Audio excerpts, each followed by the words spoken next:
네, 기도하시고 시작하겠습니다. 아버지 하나님,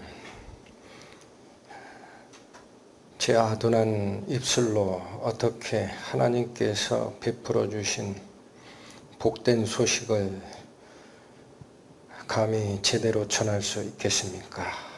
그러나 살아계시고 저희와 함께 하심을 믿기 때문에 오늘 저는 역시 살아계신 하나님께 의지할 수밖에 없습니다.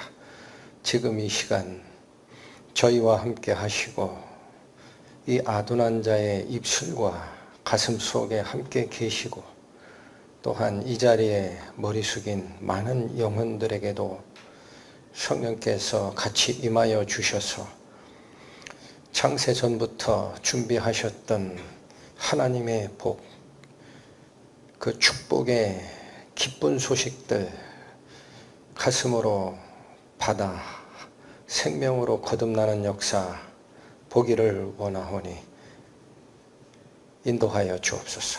예수님의 이름으로 기도 올립니다. 아멘.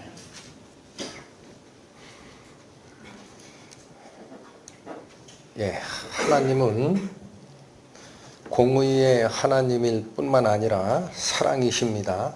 예, 오늘 이 시간 이 사랑을 분명하게 가슴으로 받아 은혜 받는 시간 되시기를 원합니다.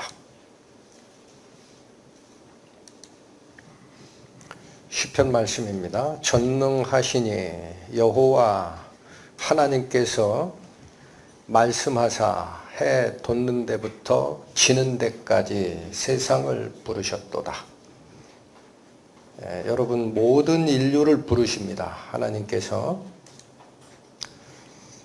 요한복음 말씀 하나님이 그 아들을 세상에 보내신 것은 세상을 심판하려 하심이 아니요. 여러분 지금까지 보여드린 하나님의 공의가 사람에게 적용되기를 원하는 게 아닌 겁니다. 사람이 타락하게 된 근원인 사탄과 그의 사자들에게 가는 거예요. 심판은. 믿으시기 바랍니다. 세상을 심판하려 하심이 아니요 그로 말미암아 세상이 구원을 받게 하려 하심이라. 하나님의 지혜에 있어서는 세상이 자신의 지혜를 통해 하나님을 알 수 없으므로, 자 여러분 여기 이 선언 꼭 좀 기억해 주시죠. 하나님의 복음의 그 비밀은 여기서 세상은 세상 사람들입니다. 세상 사람들이 가지고 있는 지혜를 통해서는 하나님을 알 길이 없습니다. 그래서 하나님이 어떤 방법을 쓰시느냐, 너희의 지혜와 너희의 머리와 너희의 능력으로 나에게 올 생각을 아예 하지 말라라는 거예요. 그렇게 찾아지는 하나님 아니다. 그래서 방법을 제시하십니다. 하나님께서는 어리석게 보이는 말씀 선포를 통해, 무엇을 통해? 세상 사람들이 보기에는 굉장히 어리석은 얘기들을 하는 거예요. 이 말씀 선포를 통해서 믿는 사람들을 구원하시기를 기뻐하셨습니다. 이게 하나님의 방법입니다. 예수님은 하나님께서 창세 전부터 미리 예정하셨던 구원자이십니다. 어쩌다 인류 역사에 지금으로부터 약 2000년 전에 오신 게 아니에요. 사람들은 그렇게 얘기합니다. 세계 4대 성인 하면서 그 중에 하나 예수님 꼽으면서 이분이 우리 인생의 문제에 대해서 현명한 말씀들을 하셨다. 그렇게 이해를 합니다. 그러니까 그건 종교입니다. 여러분 예수 그리스도는 세상에 태어나서 죽은 똑똑한 우리의 몇 안 되는 선생 중 하나가 아니에요. 이분은 언제부터 예정된 자예요? 세상을 만들기 전부터 하나님이 예정하신 겁니다. 고린도전서죠. 우리가 온전한 자들 중에서는 지혜를 말하노니, 이 말씀 무슨 뜻이냐면 이 지혜는 온전한 자들이 아닌 사람들에게 얘기해 봐야 못 알아듣는다라는 거예요. 그래서 온전한 사람들 중에서는 이제 이 이야기를 할 수가 있다. 여러분, 여기서 말하는 온전한 사람이라는 게 누구를 얘기하는 거예요? 하나님에 의해서 너는 내 앞에 서도 좋다라고 의롭다 칭함을 받은, 구원받은 사람들이에요. 그 사람들은 이제 이 지혜를 들을 만하다는 얘기예요. 온전한 자들 중에서는 지혜를 말하노니 이는 이 세상의 지혜가 아닙니다. 또 이 세상에서 없어질 통치자들의 지혜도 아닙니다. 성경에서 세상의 통치자 이런 표현을 쓸 때는 지혜에 관해서도 가장 뛰어난 자를 표현하는 방식이에요. 똑똑한 사람이 좀 덜 똑똑한 사람을 통치하는 거죠. 그러니까 이건 무슨 얘기냐. 이 세상에 가장 위대하다는 그런 사람들도 세상에 살다가 죽죠. 이게 그 뜻이에요. 세상에서 살다가 죽어갈 통치자들의 지혜도 아니라 그래요. 그럼 뭐냐? 오직 은밀한 가운데 있는 어떤 지혜? 하나님이 준비한 지혜를 말하는 것이니 곧 이 지혜는 감추었던 것입니다. 그래서 읽어도 모르는 거예요. 문맥은 이해를 해요. 그러나 읽어도 몰라요. 감추었던 것인데 하나님이 우리의 영광을 위하여, 여기 우리 누구죠? 우리 온전한 자들이에요.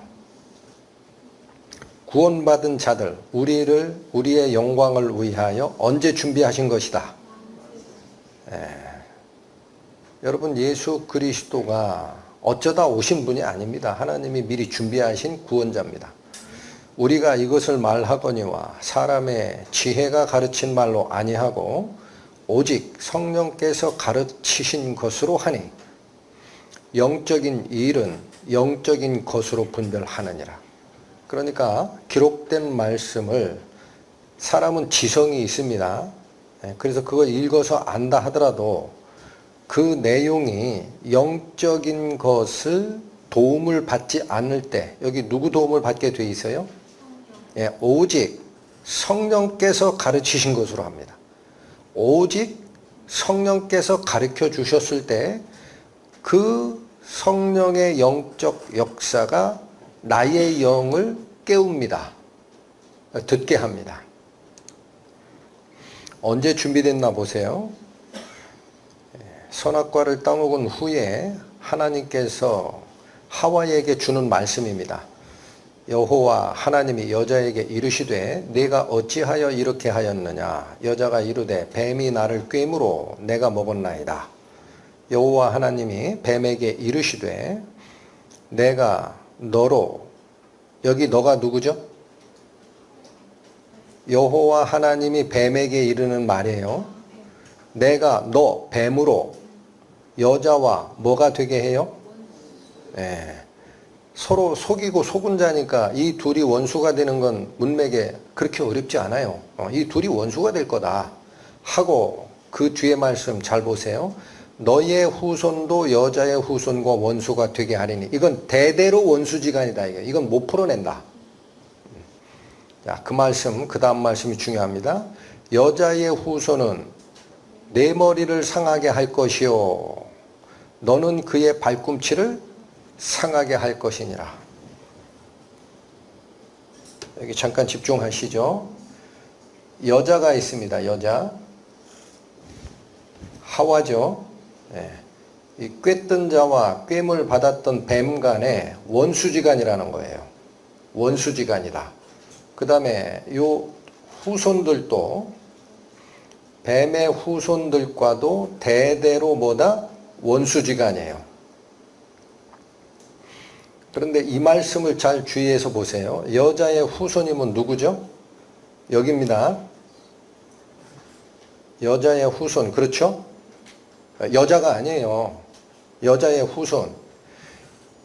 뱀의 후손의 머리를 상하는 게 아니에요. 내 머리입니다. 내 머리. 뱀의 머리를 상하게 한다. 머리를 상하게 한다라는 게 무슨 뜻이에요? 그의 중심적 고난을 죽여버리는 겁니다. 그러면 뱀은 이 반격이 없느냐? 있어요. 너는 뱀이죠. 이 후손의 뭐는 상하게 할 수 있다? 발꿈치. 여러분 이게 언제 선언된 거라고요? 여자가 선악과를 따먹은 순간에 하나님이 선언을 합니다. 그 무슨 얘기예요? 이거 알고 계신 거예요. 이런 일이 일어날 것이다. 보시죠. 이게 그림으로 나타내면 이렇게 됩니다. 여자의 후손이 누군가 옵니다. 이게 단수입니다. 잘 기억하세요. 단수. 한 명이 와요. 한 명이. 그래서 뱀도 뱀의 후손이 누군지는 모르나 뱀은 딱 한 마리예요. 사탄입니다. 옛 뱀. 그 머리를 밟아버린다. 이건 이 권세가 무의가 되도록 승리를 한다는 뜻이에요. 그런데 이 뱀이 누구는 살짝 상하게 합니까? 여자의 후손. 너는 그의 발꿈치를 상하게 할 것이라. 여러분 이 여자의 후손이 누굴까요? 인류 역사에서 유일하게 남자의 씨를 받지 아니하고 태어나신 분이 한 분이 계세요. 부처도 아니고 공자도 아니고 마호메트도 아니에요. 누구만 이렇게 태어나세요? 예수님만. 이사야서에 예언되어 있습니다. 그러므로 주께서 친히 징조를 너희에게 주실 것이라. 여기 구약의 주께서는 하나님이에요. 하나님이 징조로 너희에게 알려줄 거다라는 거예요. 어떤 징조를 줄 거냐? 보라, 처녀가 잉태하여 아들을 낳을 것이라. 여러분 처녀는 남자를 모르는 사람이죠.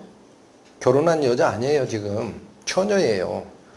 그런데 어떻게 아들을 낳느냐? 그러니까 징조죠. 사인이에요. 사인. 어떤 사인? 보통 일이 일어난 게 아니다. 그러면 이 태어난 아들 이름을 뭐라고 하라? 그의 이름을 무엇이라 하리라? 여러분 임마누엘이 무슨 뜻입니까? 임마누엘. 하나님이 우리와 함께 계신다라는 뜻이에요. 그러면 이 처녀가 잉태하여 낳은 아들의 이름이 임마누엘이다. 이 말은 이 아들은 하나님께서 우리와 함께 계시러 오신 분이다라는 뜻이에요. 사람의 아들이다. 하나님께서 우리와 함께 계시려고 오신 분이다. 하나님께서 우리와 함께 계시려고 오신 분이다. 이름을 그렇게 지으라 할 때 이 히브리적 표현의 이름은요. 그분의 역할이에요. 이 역할을 하러 오신다. 그래서 예수님은 말씀이신 하나님이 여러분 이 말씀 잘 좀 생각해서 들으십시오. 원래 예수 그리스도 성자 하나님은 우리처럼 이 피와 살이 있는 육신적 몸을 입고 있는 분이 아니에요. 원래는 뭘로 계신 분이에요? 말씀으로 계세요. 근데 그 말씀의 하나님이 사람하고 대화를 하려고 그랬더니 사람의 모습으로 와야 될 필요가 있어요. 그래서 그 말씀의 하나님이 사람 되어 오신 분이 요한복음에 설명이 되어 있습니다. 태초에 말씀이 계시니라. 이 첫째 시간에 설명드린 거죠. 이 말씀이 하나님과 함께 계셨으니 이 말씀은 곧 누구시라? 하나님이시라. 말씀이 육신이 되어 우리 가운데 거하심에, 자, 이 말씀의 하나님이 육신을 입고 우리 가운데 거하셨다라고 되어 있습니다. 이게 앞에 있는 임마누엘의 뜻이에요. 하나님이 우리와 함께 거하신다. 하나님이 우리와 함께 거하신다. 우리가 그의 영광을 보니 아버지의 독생자의 영광이요 은혜와 진리가 충만하더라. 여러분, 예수 그리스도는 원래 하나님이에요. 하나님이 사람 모습을 입고 오신 겁니다. 이 말씀은 곧 하나님이시라. 말씀이 무엇가 되어서 오셨다.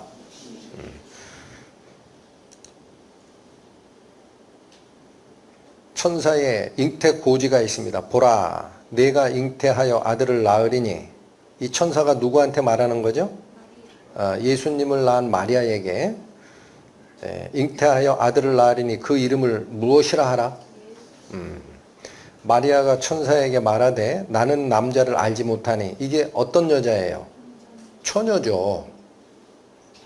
남자를 알지 못한다라는 이 말의 알다는요, 경험하다라는 뜻이에요. 남자 경험이 없는 수천년대 어찌 이런 일이 있겠습니까? 하고 깜짝 놀랍니다. 천사가 대답하여 이르되 성령이 내게 임하시고. 자, 영적 능력이 마리아를 휘감습니다. 누구시죠 이게? 성령 하나님이에요. 임하시고 지극히 높으신 이의 능력이 너를 덮으시리니 이러므로 나실 바 거룩한 이는 뭐라고 칭해라? 왜 거룩한이라고 하죠? 죄 없이 태어나시는 분이에요. 천사의 이 수태고지가 이 뜻입니다. 근데 여기 다시 보세요. 예수라는 말을 써요. 앞에 이사야서 예언에서는 처녀가 잉태하여 아들을 낳으리니 이름을 뭐라 하라? 임마누엘이라 하리라 그랬어요. 하나님이 우리와 함께 계신 자다. 근데 천사가 고지할 때는 예수라고 지라 그래요. 무슨 뜻입니까? 예슈아라고 읽힙니다. 뜻은 여호와가 구원하신다. 예수가 무슨 뜻이다? 여호와가 구원하신다. 그러니까 구약에 예언되어 있던 여호와 하나님, 그 하나님이 구원자로서 이 땅에 오신 분이 누구다? 예수라는 뜻입니다.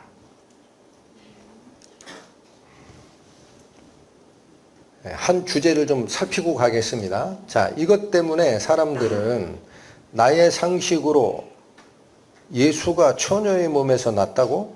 아이, 나 성경 믿으려고 했는데 못 믿겠다. 다음에 하자 하고 덮어놓습니다. 하나님이 사람 되어 오실 때 왜 꼭 처녀에게서 나셔야 됩니까?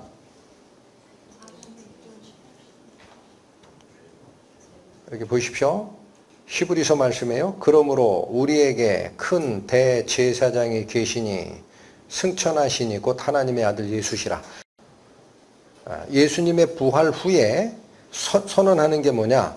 우리에게 대제사장이 한 분 계시다라는 거예요. 그분이 누구다? 승천하신 하나님의 아들 예수가 우리의 대제사장으로 계시다라는 거예요. 어디에 계시다라는 거죠?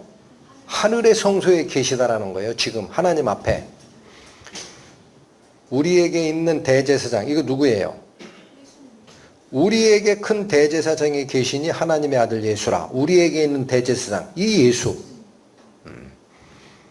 이분은 우리의 연약함을 동정하지 못하시리가 아니요, 모든 일에 우리와 똑같이 시험을 받으신 이로되. 왜 똑같이 시험을 받을까요?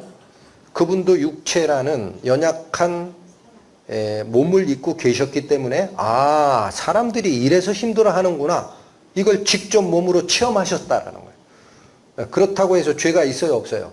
없어요. 그 예수 그리스도는 남자의 씨를 받은 적이 없단 말이에요. 그래서 처녀의 몸을 빌린 겁니다. 여기 보십시오. 여기가 어디냐? 태반입니다. 태반. 어머니 배예요. 이거는 태아입니다. 여기 영양분을 공급하는 이 육모 조직들이 있어요. 그러면 태아 쪽에서 혈액이 여기를 갑니다. 영양분을 공급받아야 되니까. 그런데 어머니 쪽에서 온 피는 이 육모 조직을 뚫고 들어가요. 잘 보셔야 돼요. 태아 쪽에서 가는 이 피는 이쪽 가느다란 막이 있어서 뚫고 들어가질 않아요. 요거 확대했습니다. 여기 보십시오. 여기가 태아의 피가 들어가는 쪽이에요. 이거는 태반에서 어머니 피가 접속돼 있죠. 여기 지금 잠깐 열렸죠. 산모의 피는 여기까지 들어와서 요 막을 못 뚫고 들어오고, 여기에 있는 이런 적혈구들이 태아의 적혈구예요. 여기서 삼투압 방식으로 받아냅니다. 영양분을. 그러니까 산모의 피와 태아의 피가 섞이는 적이 없어요. 아시겠죠? 제 말이 아닙니다. 브레테니커 백과사전이면 믿을만 하죠? 여기 보세요. 태아의 혈액은 육모를 적시고 있는 산모의 혈액으로부터 아주 얇은 조직에 의해 분리되어 있다는 거예요. 혼합이 안 돼요. 피가 섞이질 않아요. 그래서 어떻단 얘기냐? 산모와 태아의 혈류가 서로 상대방 혈관으로 침투하지 않고도 혈액 성분, 즉 영양분을 효율적으로 교환할 수 있게 돼 있다. 우리 신체 조직에 그 비슷한 조직이 많아요. 여러분 신장에서 뭐를 걸러내죠? 노폐물 걸러내죠. 그거 누가 실어와요? 피가 실어와요. 근데 피는 그 신장의 그 필터 조직을 통과를 안 한다고 뭐만 넘겨줘요? 노폐물만. 그게 빠지죠. 피가 거기를 뚫고 나오면 그건 문제가 생긴 거지. 이렇게 한다라는 거예요.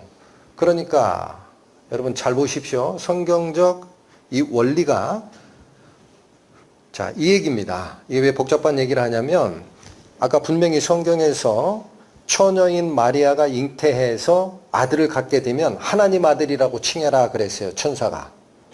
그러면 성령에 의해서 완전한 태아의 세포 조직 하나가 만들어졌다라는 건 이해하겠다라는 거예요. 이해하겠다.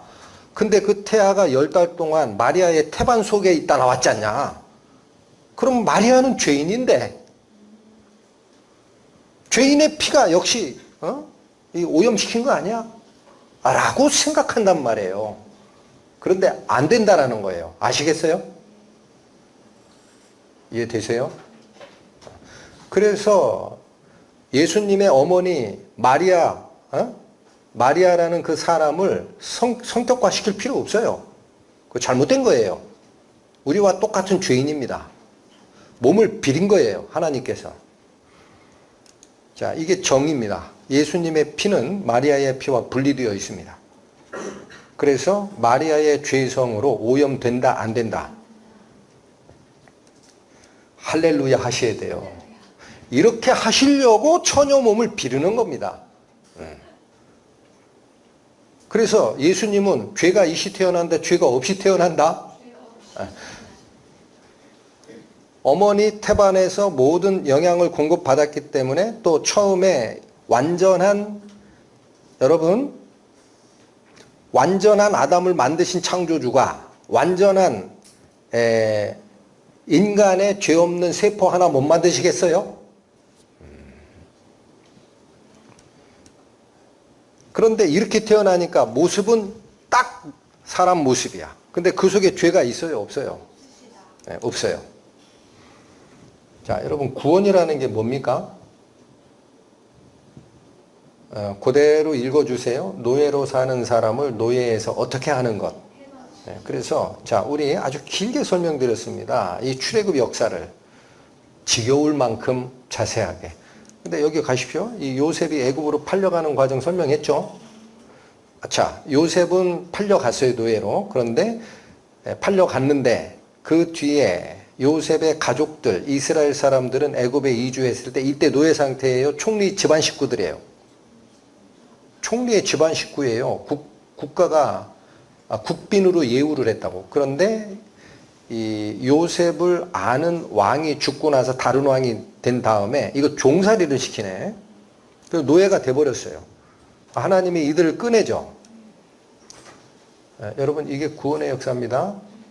우리가 지금 이 사실을 자꾸 얘기하는 이유가 이게 교보제예요. 교보제. 구약의 샘플을 만들어 놓고 앞으로 너희의 영적 출애굽을 이렇게 할 거야. 이거 하나님이 계획하신 거예요. 근데 자, 이 구원이 심판과 동시에 일어납니다. 잘 기억하세요. 구원은 누구랑 같이 일어난다? 심판. 누가 심판받고 누가 구원받아요? 당신의 백성 이스라엘을 노예로 잡고 있던 그 세력이 심판의 대상이에요. 구원의 대상은 누구예요? 이스라엘이에요. 그래서 다시 보십니다. 심판은 누구를 위해 준비된 거다? 노예를 지배하는 권력 조직의 멸망이 심판이에요. 다시 심판의 대상은 누구다? 노예를 지배하던 그 존재를 멸하는 거예요. 그러니까 우리 바로 앞전 시간에 설명드렸던 최후의 심판에서 또 예수님의 설명에서 쭉정이는 꺼지지 않는 불에 태우시리라 기억나십니까? 근데 왜 갑자기 당신의 사랑하는 존재 사람을 아무리 죄졌다고 해도 그 영원한 불에 넣느냐 라고 질문을 하는 분들이 있다 그랬어요. 하나님의 답변은 뭐죠? 하나님의 답변, 지옥불은 누구를 위해서 만든 거다? 마귀와 그 사자들 보내려고 만든 거다. 심판의 대상은 이 세상이 받는 거지 나의 백성이 거기 들어가는 건 내가 원하는 바가 아니야. 나의 백성들아, 너희들은 나와서 그들의 죄에 참여치 말고 그들이 받을 형벌을 받지 마라. 여러분, 심판의 대상이 하나님의 입장에서 누구를 심판하는 거다? 당신의 백성을 노예로 삼고 있는 그 세력을 멸망시키는 게 심판의 근본임을 잊지 마시기 바랍니다. 그래서 여기 그렇게 나와요. 내가 그 밤에 애굽 땅에 두루 다니며 사람이나 짐승을 막론하고 애굽 땅에 있는 모든 처음 난 것을 다 치고 애굽의 신을 내가 심판하리라. 나는 여호와라. 여기 보십시오. 이 출애굽의 그 심판이 10가지 재앙이 누구를 심판하는 거라고 그래요? 여러분, 지금 예수님이 뭐라고 경고하셨었죠? 이 세상이나 이 세상에 있는 것들을 사랑치 말라. 십자가에 달리시면서도 뭐라고 그랬어요? 이 세상 신이 쫓겨나리라. 심판받는 것은 사람을 볼모 잡고 있는 사탄과 그 무리들임을 꼭 잊지 마시기 바랍니다. 이거 심판하는 거예요. 그래서 이 애굽과 애굽의 모든 신을 심판하리라 라고 했는 한 이 출애굽의 기록이 요한복음엔 이렇게 표현이 됩니다. 이제 이 세상에 심판이 이르렀으니 누가 쫓겨나리라? 이 세상의 임금. 이게 누구예요? 어둠의 권세 잡은 자, 사탄입니다. 출애굽 과정에 이스라엘 백성들에게 일어났던 사건이 불뱀 사건이라고 합니다. 여호와께서 불뱀들을 백성 중에 보내어 백성을 물게 하심으로 이스라엘 백성 중에 죽은 자가 많은지라. 백성이 모세에게 말하되 우리가 원망함으로 범죄하였사오니 여호와께 기도하여 이 뱀들을 우리에게서 떠나가게 하소서. 모세가 백성을 위해 기도하매 하나님 답 나옵니다. 여호와께서 모세에게 이르시되 불뱀을 만들어서 장대 위에 매달아라. 물린 자마다 그것을 보면 살리라. 모세가 놋뱀을 만들어 장대 위에 다니 뱀에게 물린 자가 놋뱀을 쳐다본 중 모두 살더라. 여러분, 누가 쳐다봐야 살아요? 뱀에게 물린 자. 안 쳐다보면 어떻게 되죠? 다 죽어요. 그럼 이 사건이 뭐냐면 선악을 알게 하는 나무 실과 따먹었을 때 하와에게 말씀 주시고 뱀에게 한 말 기억날 거예요. 뱀, 너와 여자와는 원수지간이 돼. 너희 후손 대대로 원수지간이 될 거야. 여자의 후손이 오면 누구의 머리를 상하게 한다? 뱀, 내 머리. 그러면 이 뱀이 이 뱀이에요. 여러분, 물리면 100% 죽는 독을 가진 뱀이 누구예요? 사탄에게 지금 지배당하고 있다는 거예요. 그러면 그 죽은 자 아니에요. 뱀에 물려서 가만히 있으면 죽을 거 아니에요. 근데 뭘 보면 살리라? 놋뱀. 하나만 살아요? 다 살아요? 이게 그 당시에 상황을 그림으로 그린 겁니다. 모세가 들고 있는 장대에 이 뱀을 달 수가 없기 때문에 이 가로막대를 집어넣은 건데 십자가죠. 뱀을 이렇게 죽은 상태를 만들어요. 그래서 이 뱀은 뭐냐? 놋뱀이에요. 놋뱀. 살아있는 뱀이 아니에요. 이걸 쳐다보면 산다라는 거. 모세가 놋뱀을 만들어 장대 위에 다니 뱀에게 물린 자가 놋뱀을 쳐다본 즉 일부는 살고 일부는 죽더라. 모두 살더라. 이게 무슨 뜻입니까? 뱀이 죽었다라는 게. 뱀이 죽었다라는 거잖아요. 죽은 뱀. 무슨 뜻이에요? 예수님께서 십자가에 달리실 때 하신 말씀이 있습니다. 이제 이 세상에 대한 심판이 이르렀으니 누가 쫓겨나리라? 이 세상 임금이 쫓겨나리라. 내가 땅에서 들리면 모든 사람을 내게로 이끌게노라. 누가 죽었기 때문에 이 세상 사람들은 예수님한테 갈 수 있어요? 이 사람들을 지배하던 임금이 죽었기 때문에 이젠 나한테 올 수 있어. 그 얘기를 하신 거예요. 자, 여러분 여기 잘 보십시오. 그 당시에 이 말씀을 듣는 예수님의 제자들은 예수님께서 이 십자가 사건의 본질적 내용을 설명하는 거예요. 제자들에게 야 얘들아 조금 있으면 내가 죽어. 이거 여러 번 얘기했어요. 근데 그때 뭐라고 했느냐. 너희들 죄 때문에 죽어. 그런 얘기 안 하셨어요. 잘 들으셔야 돼요. 이거 왜 죽는 줄 아냐? 이 세상 임금 달아 죽이는 일이야. 왜 그게 심판이 돼야 돼요? 그러면 끝나요. 그러면 끝난다고. 뱀이 죽었는데 나머지 사람은 살아나는 거죠. 여기 보십시오. 모세가 광야에서 뱀을 든 것 같이 인자도 들려야 하리니. 그 들렸죠. 이는 왜 이렇게 죽어야 되냐? 그를 믿는 자마다 영생을 얻게 하려 하심이라. 이 사건 뭐라고 하죠? 갈라디아서에서 그리스도로 말미암아 세상이 나를 대하여 십자가에 못 박혀. 여기 잘 보십시오. 그리스도께서 십자가에 못 박혀 돌아가시는 그 사건이 세상, 나를 지배하고 있던 세상이 어디에 못 박힌 거예요? 여기 잘 보세요. 세상이, 나를 지배하던 세상이 십자가에 못 박힌 사건이래요, 이게. 그 다음, 내가 또한 세상에 대해서 그러하니라. 서로 간에 아무 관계가 없어졌다, 이제. 뱀의 머리를 멸하는 사건이 뭐다? 예수님의 십자가 사건이다. 여러분, 사면이라는 게 있습니다. 사면. 자, 지금 아직 안 떨어지는 게 있어요. 출애굽 사건도 그렇고 예수님의 십자가 사건도 그렇고 뭐를 안 다루느냐? 뱀, 즉 이 세상 임금에 의해서 유혹받아가지고 죄에 물든 그 인간들이죠. 그 죄 얘기 안 하잖아요. 예수님이 십자가에 달려 죽는 걸 가지고 제자들에게 니들 죄 때문에 내가 죽는 거야. 그런 얘기 한 적이 없다고. 출애굽 할 때, 백성을 꺼낼 때 얘들아 너희들 죄 때문에 이런 일이 있어. 이런 얘기 안 하셨어. 너희는 그냥 있잖아. 내가 시키는 대로 해. 양 잡아. 문설주와 인방에다 피 바르고 있지. 그 속에 숨어 있어. 나오면 안 돼. 하나님이 뭐만 보시니까? 이 피만 보니까.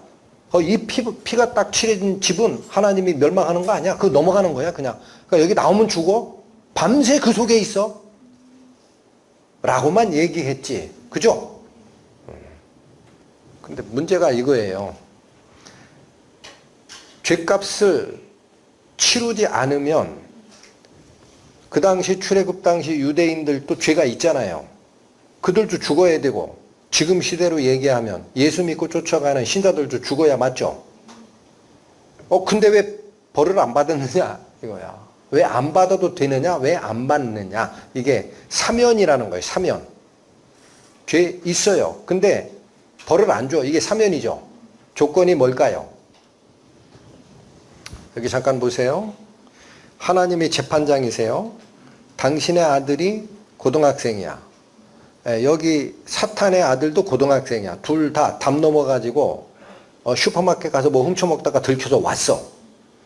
재판장이 딱 서서 우리 아들도 죄 졌어. 여기 다른 집안도 죄 졌어. 어떻게 할까? 우리 아들은 내 편이야. 넌 됐어. 일로 빠져. 너 이놈 도둑질했지. 벌금 얼마? 이러면 공의의 재판장이에요? 아니에요? 그런 하나님 아니에요. 당신의 아들의 죄를 사면하는 이유가 있습니다. 조건이 있기 때문에. 뭐를 치렀으면. 죄값이 치러줬는데 왜 또 달라고 하느냐라는 거예요. 이 죄값 누가 치러요? 요 아들, 남의 집 아들에게 벌금 300만 원 부과했다고 치세요. 그러면 이렇게 하는 거예요. 우리 아들도 똑같은 죄를 졌죠? 벌금 300만 원 때려요.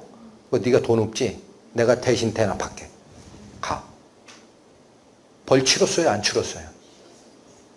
치렀어요? 안 치렀어요? 치렀죠? 누가 치렀어요? 하나님이 직접 치렀죠? 네?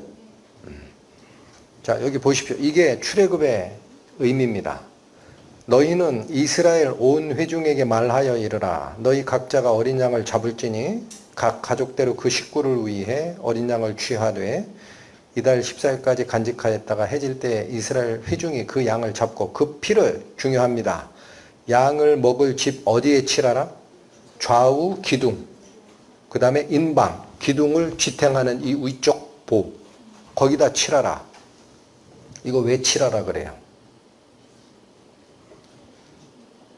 네? 뒤에 나옵니다. 여기 뭐 쭉 다 얘기하는데 여기 중요한 게 이거예요. 뿌리고, 이거 똑같은 얘기입니다. 아침까지 한 사람도 자기 집 문 밖에 나가지 말라. 네. 나오면 죽어요. 이스라엘 사람도 죽어요. 그 왜 속에 있으면 사냐? 여기 잘 보십시오. 여호와께서 애굽 사람들에게 재앙을 내리려고 지나가실 때, 이거 심판 누가 하신다라는 거죠? 하나님께서 하십니다. 물론 천사 보내지만 문인방과 좌우 문설주의 피를 보시면 누가 보는 거죠? 이 피? 누가 보시는 거예요? 하나님이 보시는 거예요.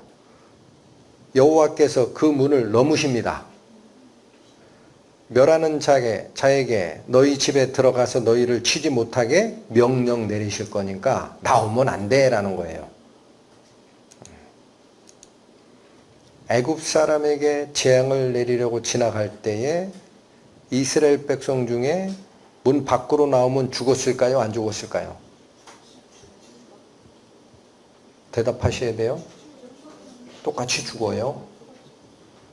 뭐 때문에 재앙을 면해요? 피 칠해진 집 속에 피했기 때문에 면하는 거예요. 문인방과 좌우 문설주의 피를 보셨기 때문에 그 집은 넘어가는 거예요. 너희를 치지 못하게 하실 것이라. 이게 6월절입니다. 말씀드렸어요. 너물유, 너물월. 이 집을 천사들이 와서 이 안으로 들어가질 못하고 피를 딱 보는 순간, 아, 하나님께서 이 집은 죗값을 치른 집이다라고 말씀하셨지? 하고 천사가 이렇게 휙 이걸 넘어가 버립니다. 애굽 사람들에게 재앙을 내리려고 지나가실 때에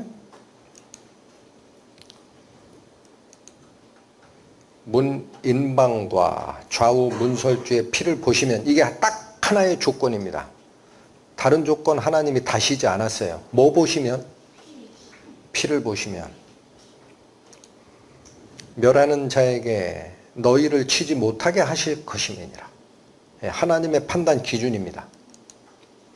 죗값을 뭘로 치를까요? 구약에서는 6월절 사태에서는 피를 칠했어요. 그렇죠? 왜 피를 요구했느냐? 레위기에 나옵니다. 육체의 생명은 피에 있습니다. 내가 이 피를 너희에게 주어 제단에 뿌려 너희 생명을 위해 속죄하게 하였으니 생명이 피에 있으므로 피가 죄를 속하느니라. 여기 말씀 잘 보십시오. 죄를 지으면 죗값이 있죠. 속죄한다는 말은 설명 안 드릴 겁니다. 죗값을 치른다는 뜻이에요. 그러면 죗값을 치르는 것이 왜 피냐라는 거예요. 왜 피냐? 피가 생명이기 때문에 그래요. 그러면 죄를 진 자는 죽게 돼 있어요. 죄를 진 자는 뭐를 내놔야 돼요? 생명을 내놔야 돼요.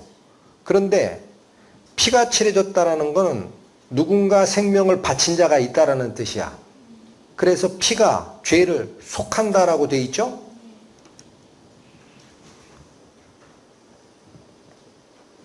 여기 보십시오. 속하다가 이렇게 씁니다. 이게 조개패예요. 조개패. 조개패가 뭐냐? 화패예요. 화패. 옛날에는 동전을 못 썼어요. 그래서 조개 껍데기가 결제 수단인 화패를 쓰는 겁니다. 그리고 이 뒤에 이게 매매하다 할 때 이 뜻이에요. 한마디로 뭐냐? 돈을 치르다라는 거예요. 돈이라니까 이상하네. 값을 치르다. 이게 뭐다? 그럼 여러분 속죄했다라는 게 무슨 뜻이냐? 여기 같은 한자가 쓰이죠? 그죠? 속죄했다라는 게 무슨 뜻이에요? 죄 값을 치렀다라는 거예요.